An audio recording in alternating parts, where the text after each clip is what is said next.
Assalamualaikum warahmatullahi wabarakatuh. Perkenalkan, nama saya Merly Rahmadwi dengan NIM 34 2019 004, mahasiswa semester 6, jurusan Pendidikan Biologi, Fakultas Keguruan dan Ilmu Pendidikan, Universitas Muhammadiyah Palembang.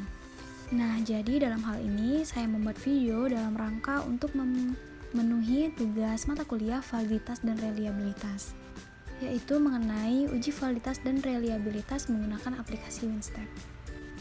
Nah, jadi langkah yang pertama kita harus siapkan datanya terlebih dahulu, seperti yang sudah tertera pada Excel di sini. Nah, di sini terdapat data-data yaitu 10 responden dan 10 item. Nah, di sini juga terlihat bahwa untuk kolom A, B, C ini merupakan kolom identitas. Sedangkan untuk bagian D sampai M itu merupakan kolom item, 10 item dan 10 responden. Nah, langkah selanjutnya kita akan mengubah kolom data ini dengan kita blok, lalu klik format, lalu klik kolom width, lalu akan muncul seperti ini. Kita ubah menjadi 1, lalu klik OK. Nah, datanya akan berubah seperti ini. Lalu kita klik file dan save as. Nah, kita buat nama filenya itu bebas, terserah. Di sini saya tulis item responden, dan jangan lupa untuk save as tipenya yaitu format teks, nanti akan menjadi file PRN. Nah, kemudian langkah selanjutnya kita akan membuka aplikasi Winstep-nya.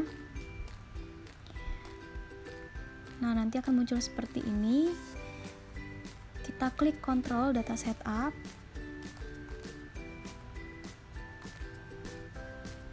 Lalu tampilannya akan seperti ini. Kemudian kita masukkan filenya dengan klik Files, klik Read Control. Kita cari file PRN tadi, klik Open. Nah, jadi dia akan muncul seperti ini data-datanya. Nah, kalau datanya sudah muncul, artinya data ini sudah terbaca di aplikasi Winstep ini. Langkah selanjutnya yaitu kita akan membuat judul pada bagian title, yaitu dengan judul data responden Winstep. Nah, selanjutnya kita lihat bagian first person label column itu angka 1. Kenapa angka 1? Karena angka 1 ini menandakan bahwa ini merupakan kolomnya ini dimulai dari kolom pertama. Selanjutnya untuk person labeling itu kita ganti menjadi 3. Kenapa 3? Karena 3 ini menandakan kolom person. Kemudian untuk number of data rows itu 10. Kenapa 10? Karena datanya ini ada 10. Dan untuk number of data kolomnya ini ada 13, karena kolomnya ini terdiri dari 13 kolom. Nah, lanjut ke sebelahnya yaitu ke item. Itu first item kolomnya kita ganti 4 karena itemnya itu dimulai dari kolom nomor 4. Untuk number of itemnya itu 10 karena itemnya ada 10. Selanjutnya kita refresh datanya. Nah, nanti akan muncul personnya 1, 2, 3 warna biru. Selanjutnya itemnya 1, 2, 3, 4, 5, 6, 7, 8, 9, 10 warna hijau. Selanjutnya kita klik scan data, lalu akan muncul angka 1, 2, 3, 4, 5. Ini menandakan bahwa ini merupakan jawaban dari responden, yaitu skalanya 1 sampai 5. Selanjutnya kita klik item label. Nah, kita akan beri labelnya yaitu P1, P2, P3, P4, P5, P6, P7, V8, V9, V10. Lalu kita klik item label OK.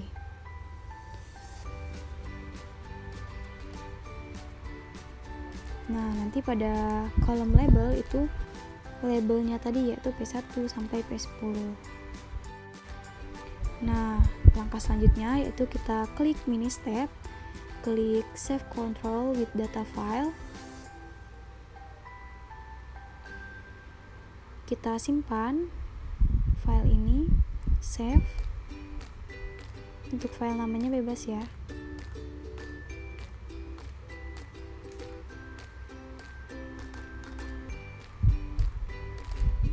Yes. Nah, lalu akan muncul seperti ini. Kita enter 2 kali. Nah, selanjutnya akan muncul data-data seperti ini. Kemudian kita akan klik output tables untuk melihat summary statistiknya. Klik. Nah, lalu akan muncul data-data seperti ini. Nah, di sini terdapat 2 kotak dialog. Yang pertama, dialog summary of 10 measured person. Yang kedua, summary of 10 measured item. Nah, yang pertama kita lihat dulu pada kotak dialog summary of 10 measured person. Di sini terlihat bahwa person reliability-nya itu 0,82. Nah, jadi 0,82 ini lebih besar jika dibandingkan dengan 0,7. 0,7 ini merupakan alpha reliabilitasnya. Jadi pada kotak dialog summary of 10 measured person ini dikatakan reliable karena pada person reliability-nya itu lebih besar daripada nilai alpha reliabilitasnya, sehingga pada kotak ini dikatakan reliable. Nah, selanjutnya di bawahnya itu terdapat raw score to measure correlation-nya yaitu 0,99 dan Cronbach alpha-nya itu 0,83. Nah, ini menunjukkan bahwa 0,99 ini lebih besar daripada 0,83, yang artinya kualitas interaksi responden dengan item ini cukup bagus. Karena nilai raw score-nya itu 0,99 lebih besar jika dibandingkan dengan nilai Cronbach alpha-nya itu 0,83. Maka dengan hal ini kualitas interaksi responden dan item dikatakan cukup bagus. Selanjutnya kita ke kotak dialog yang satunya yaitu summary of 10 measured item. Nah, jadi kita lihat pada kotak ini pada bagian item reliability-nya yaitu 0,71. Jadi 0,71 lebih besar jika dibandingkan dengan 0,7. 0,7 ini merupakan nilai alpha reliabilitasnya. Maka untuk itemnya ini dikatakan reliable. Nah, jadi inilah penjelasan saya mengenai reliabilitas. Selanjutnya kita kembali lagi klik output tables. Kita klik item untuk mengetahui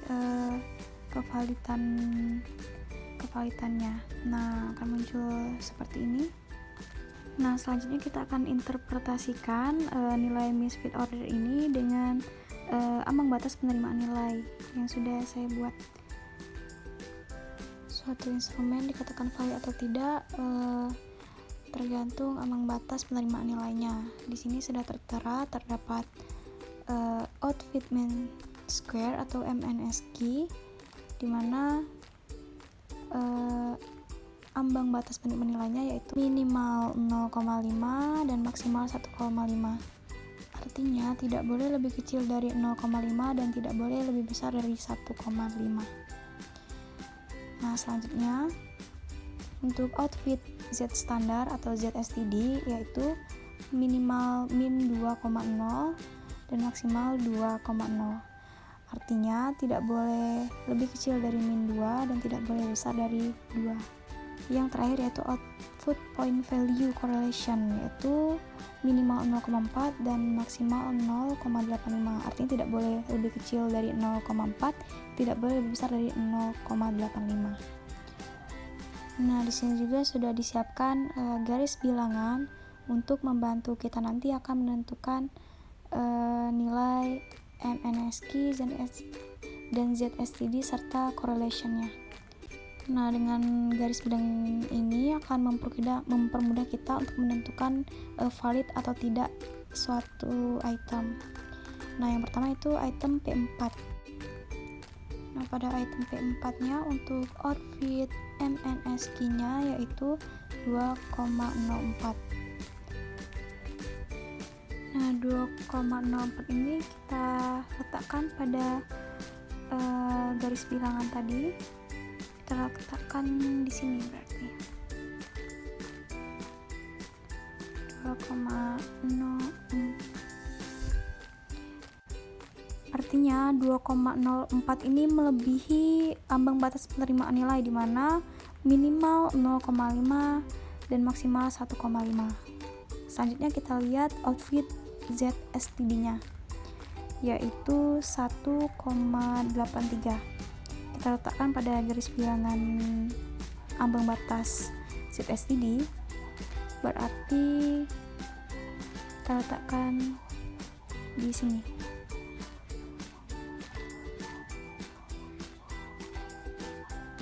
Nah, artinya untuk ZSTD P4 ini termasuk pada ambang batas ZSTD di mana minimal min 2 dan maksimal 2.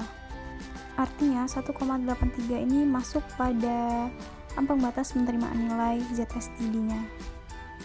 Nah, jadi sudah dapat kita ketahui bahwa untuk MNSQ-nya itu tidak termasuk ambang batas penerimaan nilainya. Untuk ZSTD-nya ini termasuk. Nah, langkah selanjutnya yaitu kita akan lihat nilai PT measure correlation-nya. Kita lihat untuk item 4 PT measure correlation-nya yaitu 0,65. Artinya di sini kita letakkan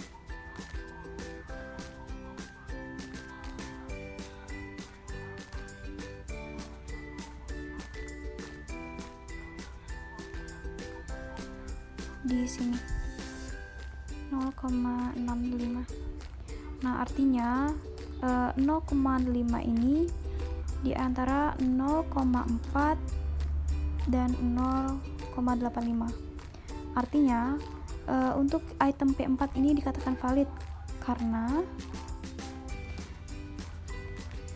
nilai ZSTD, nilai dan PT measure core-nya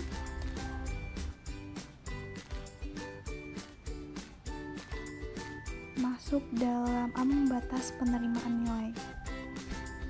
Selanjutnya untuk item P2 yaitu MNSQ-nya 1,67. Nah, kita letakkan di garis bilangan yang sudah tertera. Artinya letaknya di sini. Nah, untuk MNSQ ini ambang batasnya yaitu minimal 0,5 dan maksimal 1,5. Artinya 1,67 ini melewati ambang batas. Selanjutnya untuk ZSTD-nya itu 1,12. Kita letakkan di sini. Artinya ZSTD-nya masuk pada ambang batas penerimaan nilai ZSTD. Selanjutnya kita lihat correlation-nya yaitu 0,46. Kita letakkan di sini. Artinya 0,46 ini termasuk pada nilai ambang batas, yaitu tidak kurang dari 4 dan tidak lebih dari 0,85. Nah, jadi untuk item P2 ini dapat dikatakan valid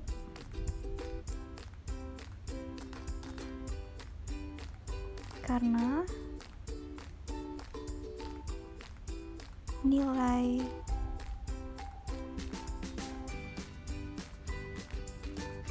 ZSTD dan PT Measure Core-nya masuk ke dalam ambang batas penerimaan nilai. Maka untuk item P2 ini dikatakan valid. Untuk item P3 ini untuk MNSQ-nya itu 1,70. Artinya letaknya kita letakkan di sini. Jadi untuk item P3 MNSQ-nya ini melewati ambang batas penerimaan nilai, yaitu melewati 0,5 dan 1,5. Selanjutnya kita lihat ZSTD-nya, yaitu 1,26. Lalu kita letakkan pada garis bilangannya di sini. Nah, artinya 1,26 ini termasuk pada ambang batas penerimaan nilai, di mana tidak melebihi 2 dan tidak lebih kecil dari min 2. Lalu kita lihat measure core-nya itu 0,34. Kita letakkan pada garis bilangannya di sini. Nah, jadi untuk PT measure core-nya ini tidak termasuk pada ambang batas penerimaan nilai karena lebih kecil dari 0,4. Nah, yang artinya di sini hanya ZSTD-nya saja yang masuk ambang batas penerimaan nilai. Maka untuk P3 ini dikatakan tidak valid.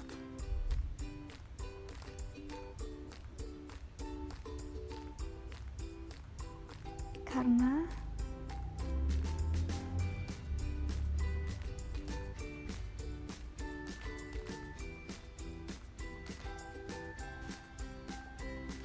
nilai MNSQ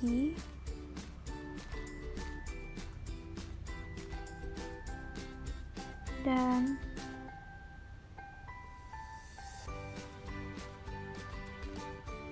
PT measure core-nya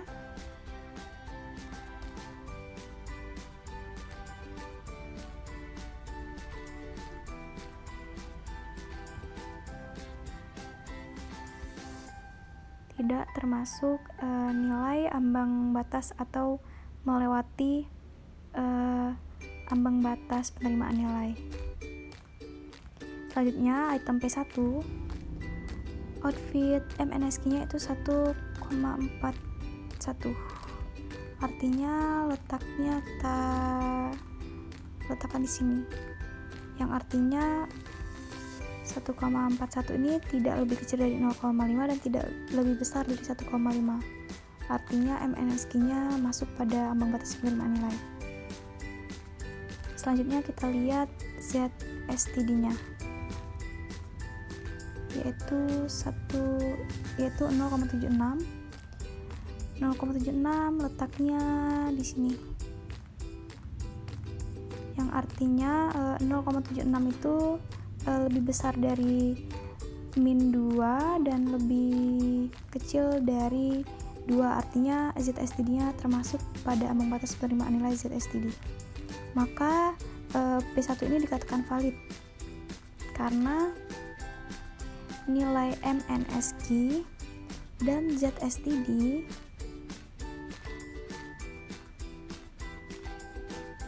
tidak melewati atau tidak kurang dari ambang batas penerimaan nilai, artinya masuk ke dalam ambang batas penerimaan nilai. Nah, selanjutnya yaitu P6, item P6, outfit MNSQ-nya yaitu 0,84. Artinya letaknya di sini, dimana 0,84 ini tidak di bawah 0,5 dan tidak lebih dari 1,5. Artinya MNSQ-nya masuk pada ambang batas penerimaan nilai.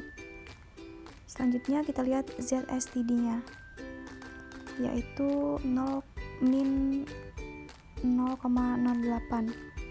Artinya letaknya di sini,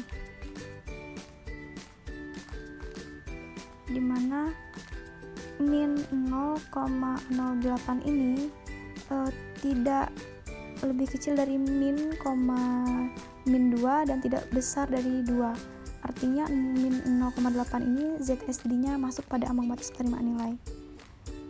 Artinya untuk item P6 ini dikatakan valid karena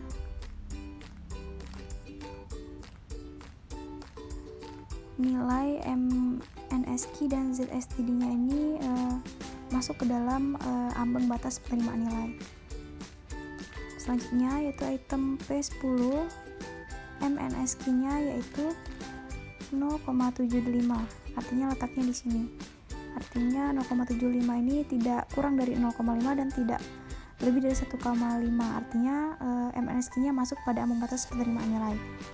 Lalu kita lihat untuk ZSTD-nya, yaitu min 0,34. Nah, artinya min 0,34 ini yaitu tidak kurang dari min 2 dan tidak lebih dari 2. Artinya ZSTD-nya ini masuk pada penerimaan ambang batas. Maka P10 ini dikatakan valid karena MNSQ dan ZSTD-nya masuk ke dalam ambang batas penerimaan nilai. Lalu P9, MNSQ-nya itu 0,48, artinya letaknya di sini, dimana 0,8 ini lebih kecil dari 0,5. Maka untuk MNSQ-nya ini tidak termasuk pada ambang batas penerimaan nilai karena lebih kecil dari 0,5. Lanjut kita lihat ZSTD-nya, yaitu min 0,82.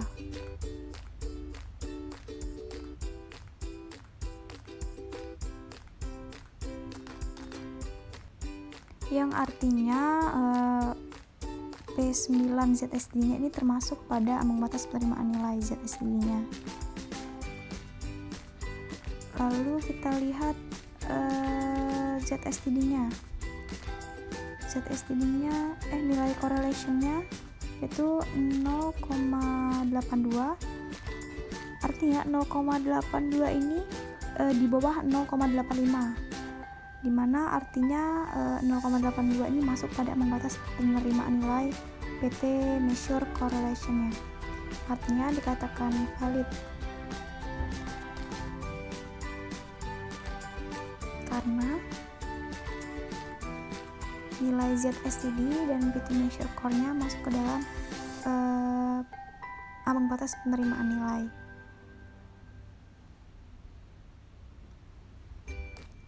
Selanjutnya yaitu P8, MNSQ-nya yaitu 0,32. Yang artinya letaknya di sini, dimana 0,32 ini lebih kecil dari 0,5. Artinya ini tidak termasuk pada ambang batas penerimaan nilai MNSQ-nya. Selanjutnya kita lihat ZSTD, yaitu min 1,35.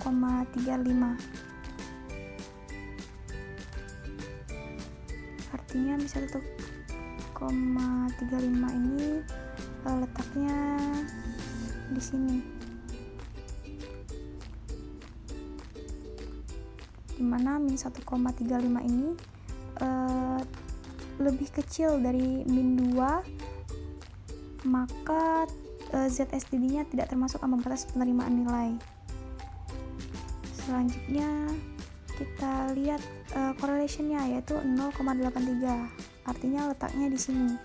0,83 yaitu di bawah 0,85 dan lebih besar dari 0,4. Artinya untuk P8 ini dikatakan valid karena nilai ZSTD-nya tadi dan measure correlation-nya itu masuk pada penerimaan nilai ambang batas. Selanjutnya itu P5, yaitu 0,18.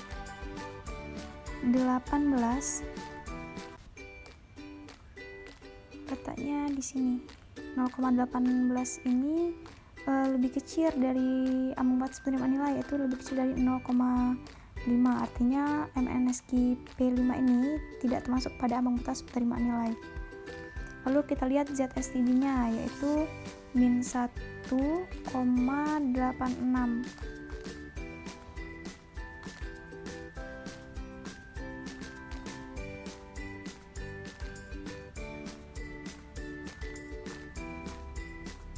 Dimana min 1,8 ini masuk ke dalam ambang batas penerimaan nilai, yaitu tidak kecil dari min 2.